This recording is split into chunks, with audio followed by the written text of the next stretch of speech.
guys, and welcome back to my channel. So for today's video I decided to prepare something that I have seen all over YouTube for the past couple of months, and of course I'm speaking about the 3 marker challenge. I was watching a lot of those videos of other people and I really enjoyed how they managed to create a really interesting piece out of those 3 random colors that they ended up picking. So I thought, why not trying it out myself? That's why I'm making this video now, and also I think now is the time to actually start from picking out the colors. So let's get on to this. Alright, so here I have the box with all my markers inside and I will be picking 3 colors out of these. So now finally let's get on to choosing colors. Alright, so the first one is Midnight Blue from Promarker. It's this kind of like navy color. It's not bad, it's not super good. I hope I will be fine. Next one. So next one is Copic sketch marker and it's B21, baby blue. So this kind of like denim color. So we have another blue shade. Oh wow, alright, so we have an Art and Fly marker, this kind of burgundy color. Yeah, it will be interesting. Alright, so here are the drawings that I prepared for today, and they are both the same. However, the left version is the original piece that I will color with the markers of my choice, and the right version is a printed out copy that I will color with the 3 random markers that I just picked up. I started off with swatching the shades so I can have a minute to think about which color I will use for each part of the drawing, and also to see if there's any chance of blending the colors together to achieve some additional tones to my 3 marker set. I really hope that I could obtain some kind of dark purple tone out of mixing one of those blue shades with burgundy, but unfortunately burgundy and navy were way too dark and dominant, and light blue was just too light and too transparent in comparison, so it was nearly impossible to mix them together. As I didn't have any skin tone shade, I decided that light blue is going to be my substitute for it. I didn't cover the whole skin area with this shade, but instead I just used it as it was the shading color and I left the highlighted places white. In this manner I gained a bit more 3-dimensional effect, having only one color for the skin. As alcohol markers layer really well, I could easily intensify my shading in the desired places, so that also gave me another possibility to achieve more depth within this shade. Then I just started coloring the hair with burgundy marker, and I also tried to play around with layering the color a few times to achieve more depth, but it was a bit harder this time because the hair was still looking way too flat for me, so I just decided to use the 3rd dark blue shade to strengthen and darken the shaded areas, so the brighter areas can immediately pop out more.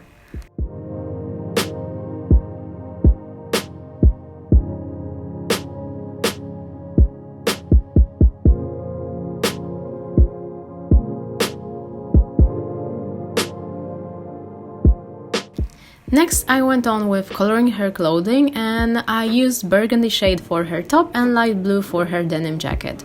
For these parts, those randomly picked colors were actually pretty suited, so I'm really happy about it. However, I was struggling with blending light blue and navy when I was coloring her jacket, because these 2 colors are too different in terms of their saturation, so it was almost impossible to get a nice and seamless blending out of them.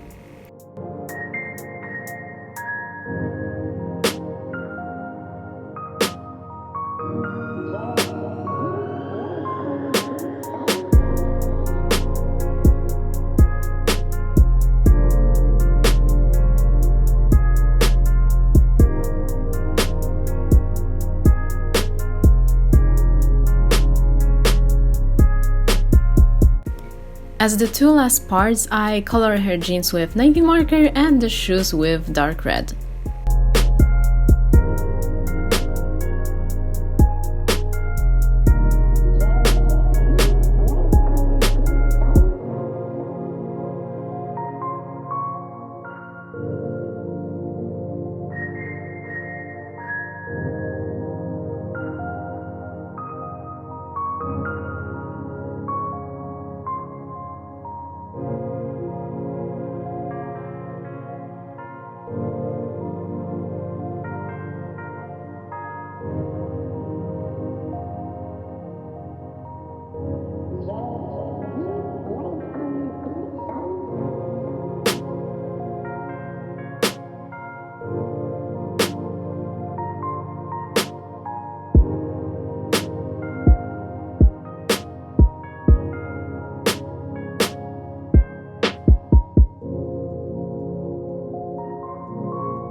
In this challenge, I put a lot of effort on getting the most out of each shade, and that means first of all layering and then blending the colors together.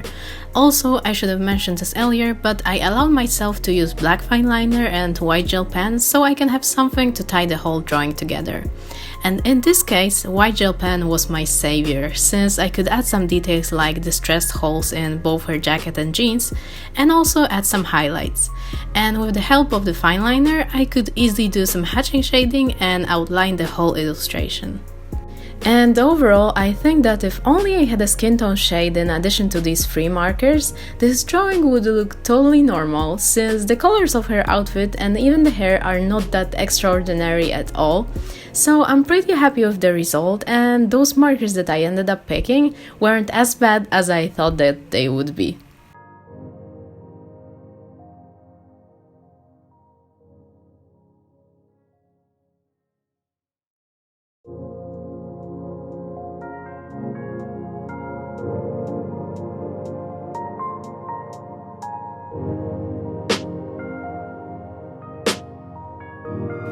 And now it's time for the time-lapse of the coloring the same drawing, but with the colors of my choice. And to be fair, I got pretty inspired by those 3 random colors from the previous drawing, and I basically went in with a similar color scheme for this one, but obviously this time I was finally able to use an unlimited shade range and some additional supplies to make every detail look perfect. And now I'm just going to leave you to enjoy the rest of the drawing video.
And here you can finally see the comparison of the 2 drawings, and of course I prefer the one on the right way more, but like I said earlier, the drawing I did with random colors will look totally normal if only the skin wasn't blue. But despite that, I'm really happy with how the both drawings turned out. Alright, so that's all for this video. It was so much fun for me to do it, and I'm waiting, guys, for your comments how you like this random drawing in comparison to this one that I picked the colors myself. Of course, tell me which one is your favorite. I think I will go with this one that I picked colors myself. Is it weird? And that's all for today. Thank you guys for watching, and I'll see you in the next one. Bye!